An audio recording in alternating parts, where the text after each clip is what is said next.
It is the most addictive product in human history. It reached 1 billion users faster than Facebook, faster than Google, faster than anything the world has ever seen. But this isn't just a story about a dancing app. It is a story of a silent assassin who walked into Silicon Valley's backyard and beat them at their own game. While Washington screams about national security and CEOs panic about market share, the man behind it all remains a ghost. He doesn't give interviews. He doesn't seek fame. He just builds and destroys. Meet Zhang Yiming, the engineer who realized that in the 21st century, code is not just a tool, it is a weapon. He built a company worth $300 billion. That's more than Coca-Cola, more than Disney. And he did it without selling a single physical product. Most companies are lucky to have one hit product. Zhang Yiming built a factory that manufactures hits. They call it the App Factory, a system so ruthless and efficient that if an app fails, it is killed instantly. If it succeeds, it is fed to the algorithm until it consumes the world. But the true genius and the terror of ByteDance isn't the apps. It's the engine underneath them. An artificial intelligence that knows you better than your spouse, better than your parents, better than you know yourself.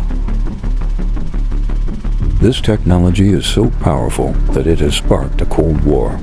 Governments are terrified of it. Competitors are copying it. And 1.5 billion people are addicted to it.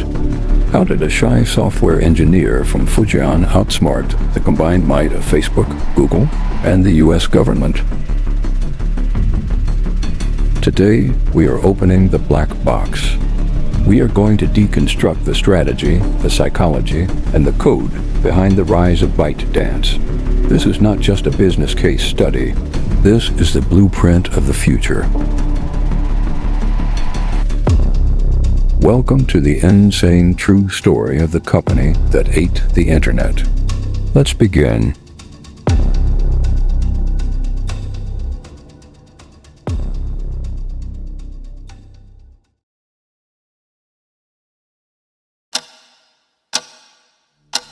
To understand the $300 billion empire of today, we have to travel back to the digital Stone Age, China, 2012. Back then, the internet was not a free market. It was a feudal system ruled by three absolute monarchs known as the BT. Baidu controlled what you searched, Alibaba controlled what you bought, and Tencent controlled who you talked to. If you were a startup in 2012, you had two choices. You either died or you sold yourself to one of the giants. But there was a massive invisible problem that nobody, not even these giants, was solving. The problem was information efficiency. Here is the business case. In 2012, if you wanted information, you had to work for it. You had to type a keyword into Baidu, that is, active search. Or you went to a news portal like Sina, where a human editor in Beijing decided what a farmer in rural Sichuan should read. This was arrogant, it was slow, and most importantly, it was inefficient. He wasn't your typical charismatic founder like Jack Ma. He was a robot, a software engineer who believed that human editors were just inefficient algorithms made of meat. He realized something profound. On a mobile phone screen, people are lazy. They don't want to search. They want information to find them. Before ByteDance, Zhang worked at Microsoft. He quit because he felt the bureaucracy was stifling. He spent half his day reading books because the work was too easy. His real education came from a travel startup called Coxon. There, he built a program that scraped the internet for train tickets and notified users the second a seat opened up. This was the aha moment. If code could find a train ticket before you asked for it, why couldn't it find the news? So armed with this insight, Zhang wrote a business plan for an app called Toutiao, Today's Headlines. He walked into the offices of the world's most prestigious venture capitalists, including Sequoia China. He pitched them his vision, a news app with 0 editors, just artificial intelligence. And do you know what happened? They laughed him out of the room. Why did they reject him? This is a classic lesson in pattern matching. Investors asked, "Where are your editors? How can a machine understand culture?" Baidu already does search. Sina does news, you are nobody. They made a fatal categorization error.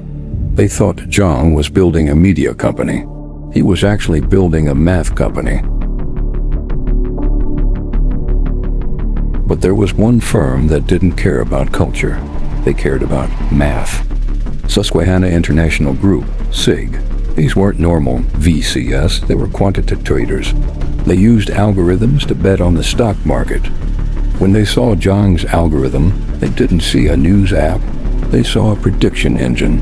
They realized Zhang was trying to trade human attention the same way they traded stocks. SIG wrote a check for $5 million in the Series A.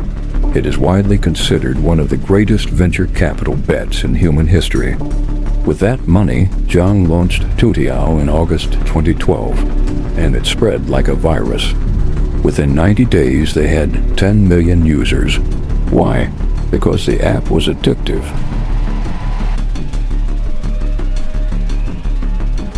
This brings us to the core strategy that defines ByteDance today, the interest graph. Facebook and Tencent are built on the social graph. They show you what your friends like. But there is a flaw. Your friends might be boring. Zhang Yiming built the interest graph. The AI doesn't care who you know. It watches what you do. If you stare at a celebrity gossip article for 5 seconds, the AI learns. If you swipe past politics, the AI learns. It creates a profile of your secret desires that is more accurate than your own mother's knowledge of you. Of course, there was a dark side to this growth. Since they had no reporters, where did the news come from? They stole it.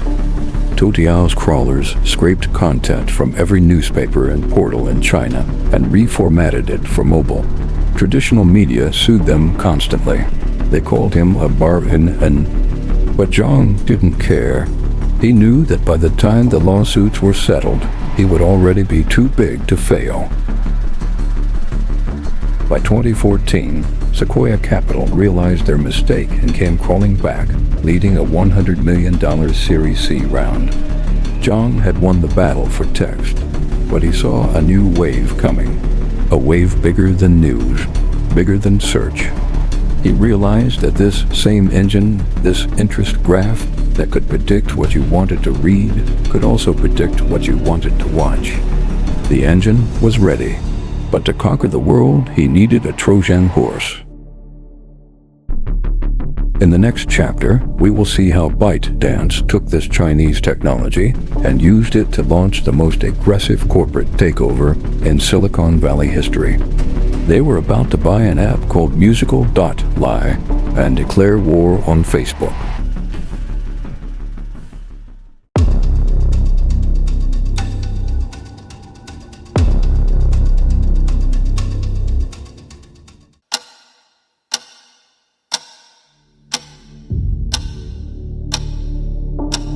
Zhang Yiming had already conquered text with his AI engine, but he knew that to conquer the world, he needed to control video. In September 2016, a small team at ByteDance launched a short video app in China. They initially called it A.me, directly imitating a Western app called Musical.ly. But there was a massive problem. It was a complete disaster. When they launched the app, performance was so poor that the team half expected ByteDance to kill the project. This is a classic business dilemma known as the cold start problem. ByteDance had the world's best recommendation algorithm, but an algorithm is like a sports car. Without fuel, it goes nowhere. The fuel is human behavioral data. Without millions of users generating high-quality content to train the AI, the app was useless. Instead of waiting for organic growth, ByteDance manufactured it. They proactively recruited hundreds of good-looking students from China's art schools to post trendy, fashionable content. They weren't just marketing. They were force-feeding their AI system high-quality data so it could learn to predict preferences. They rebranded the app to Douyin, and within a year, it exploded to 100 million users with over 1 billion daily video views in China. But Zhang Yiming didn't just want China. He wanted America. To invade the West, ByteDance needed data on Western culture. But building an app from scratch in the US against Facebook and YouTube was a suicide mission. Alex Ju, after observing teenagers on a train in California, simultaneously listening to music and taking selfies, he built an app called Musical.ly in just 30 days. By May 2017, Musical.ly had over 200 million users, capturing the American teenage market. From a strategic standpoint, this was a perfect mismatch. Musical.ly had the localized Western behavioral data, but their underlying technology was mediocre. ByteDance had a god-tier AI, but no Western data. In November 2017, ByteDance executed the ultimate corporate raid. They bought Musical.ly for roughly $1 billion. They weren't buying a company. They were buying a data set. This acquisition instantly solved their international AI cold start problem. Then came the ruthless execution. In August 2018, ByteDance completely shut down Musical.ly. They forcefully migrated all of those American teenagers into a brand new app, TikTok. Overnight, the world's most addictive recommendation engine was injected into millions of American phones. And within months, app usage time reportedly doubled as the AI took control. The Trojan horse was inside the gates. But technology alone doesn't conquer markets. Capital does. Disrupting entrenched giants like Instagram requires treating high customer acquisition costs as a strategic necessity. In October 2018, SoftBank's Vision Fund and others handed ByteDance a massive $3 billion war chest, valuing the company at $75 billion. With this money, ByteDance launched a financial blitzkrieg on Silicon Valley. Throughout 2018, ByteDance spent approximately $1 billion on advertising globally. At their peak, they were reportedly burning $3 million a day on acquisition marketing in the US alone. They became the largest advertiser on Snapchat. It was a Faustian bargain for Snap. They took ByteDance's ad money, while ByteDance siphoned away their users. Most startups would go bankrupt doing this. But ByteDance knew the math. They had profound confidence that their algorithm's superior engagement meant users would stay long enough to justify the massive acquisition cost. The strategy was flawless. Use Chinese profits to fund international expansion, buy the user data via Musical.ly, and use SoftBank's billions to force the product into the mainstream. By 2021, TikTok hit over 1 billion monthly active users globally. The App Factory had won. The algorithm had conquered the West. But Silicon Valley wasn't going to die quietly. And when tech companies fail to beat you in the free market, they call the government.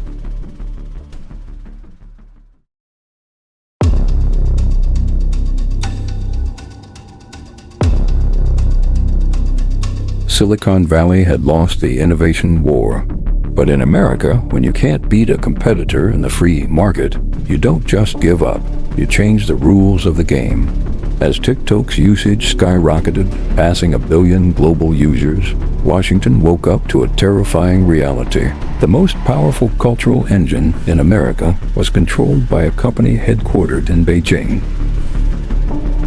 By 2019, the U.S. government opened a retroactive national security review into ByteDance's acquisition of Musical.ly. The crisis reached a boiling point in August 2020, when President Donald Trump signed an executive order to ban TikTok, effectively shutting it down unless its U.S. operations were divested. Suddenly, ByteDance wasn't just fighting Facebook. They were fighting the United States government. But why was Washington so terrified? This wasn't just political grandstanding. There was a fundamental, structural business risk. The core issue lay with China's national intelligence law, which theoretically could compel any Chinese company to hand over data to state intelligence agencies. Lawmakers realized that TikTok's interest graph wasn't just predicting videos. It was harvesting the physical locations, search histories, and psychological profiles of 170 million Americans. And ByteDance gave regulators all the ammunition they needed. In late 2022, a bombshell dropped. It was revealed that ByteDance employees had improperly accessed the data of American journalists, specifically targeting reporters from Forbes and the Financial Times to find the sources of internal leaks. For regulators, this was the smoking gun. It proved that despite ByteDance's promises, U.S. user data was not safe from foreign access. In a desperate attempt to stop the bleeding, ByteDance launched a massive $1.5 billion initiative called Project Texas. The strategy was to segregate all U.S. user data and route it entirely through domestic servers managed by the American tech giant Oracle. It was an unprecedented data governance model. But for a highly paranoid U.S. Congress, a firewall wasn't enough. They wanted a guillotine. In a rare moment of bipartisan unity, Congress passed the Protecting Americans from Foreign Adversary-Controlled Applications Act in April 2024. The law was brutal and simple. ByteDance had to sell TikTok's U.S. operations by January 19, 2025, or face a total nationwide ban. ByteDance took it to the Supreme Court, arguing it violated the First Amendment. But the Supreme Court unanimously upheld the law. The empire was cornered. Here's where the business strategy gets incredibly complex. ByteDance couldn't just sell TikTok. Why? Because the Chinese government forbade the export of their core technology, the recommendation algorithm. If they sold TikTok without the algorithm, they were selling a useless shell. If they didn't sell, they lost their biggest market. They had to invent a third option, a loophole. In early 2026, they executed a masterstroke, the TikTok USDS joint venture. Instead of a traditional sale, they structured a spin-off. A consortium of investors led by Oracle, Silver Lake, and MGX took an 80.1% controlling stake. ByteDance retained a 19.9% minority stake. The U.S. entity gained total control over data custody and content moderation. And the genius part? ByteDance didn't sell the algorithm. They licensed it. The new entity was valued at roughly $14 billion. ByteDance paid billions in fees to the U.S. government to facilitate the deal, essentially buying the ultimate asset, regulatory insurance. They sacrificed total ownership to preserve economic continuity. They traded ultimate control for survival. The crisis was averted. The money could keep flowing. But as the smoke clears, a new question emerges. With their U.S. presence secured, ByteDance is no longer just a social media company. They are coming for Amazon. They are coming for NVIDIA.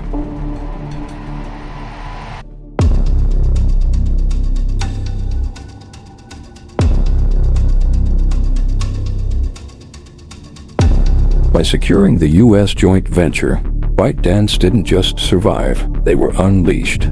While Washington politicians patted themselves on the back, the underlying financial reality was staggering. In the second quarter of 2024, ByteDance's revenue surged by 25% year over year to roughly $48 billion. With that, they officially overtook Mark Zuckerberg's Meta as the world's top social media company by sales. Even under the threat of a ban, their internal share buyback program valued the empire at a colossal $330 billion. But Jiang Yiming's ultimate goal was never just advertising. The next target was e-commerce. They were coming for Amazon. Here is the business strategy. From its inception, ByteDance embedded commerce directly into the content stream. Amazon is built on search. You go there when you know what you want to buy.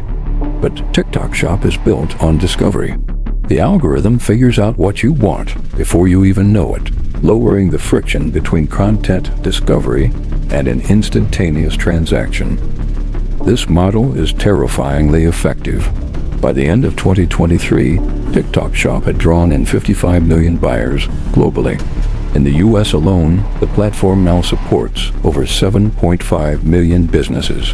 By turning entertainment into a full-funnel marketing and checkout channel, ByteDance ensured massive long-term revenue potential that far exceeds traditional ad monetization. They don't just want your attention anymore.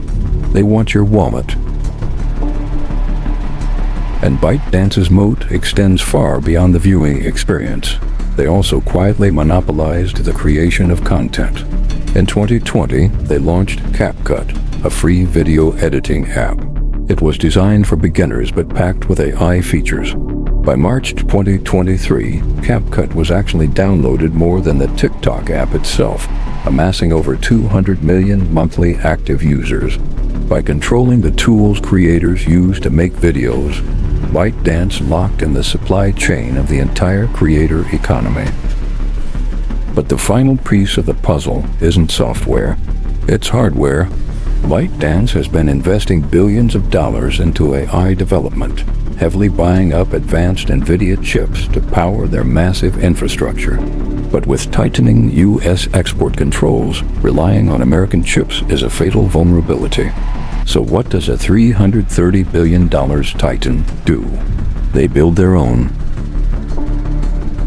To secure its supply chain, ByteDance entered into talks with Samsung to manufacture its own proprietary AI inference processors. Their goal is to mass produce 100,000 units by 2026 to independently power their recommendation engines and large language model chatbots. They are vertically integrating the entire AI stack, from the silicon chip to the final video on your screen. Jiang Yiming started in a 4-bedroom apartment with an idea that everyone rejected. Today, his machine directs the attention, the commerce, and the culture of the modern world. He didn't just build an app, he built the ultimate engine of human desire. The algorithm knows what you want, and as long as you keep scrolling, the emperor keeps winning.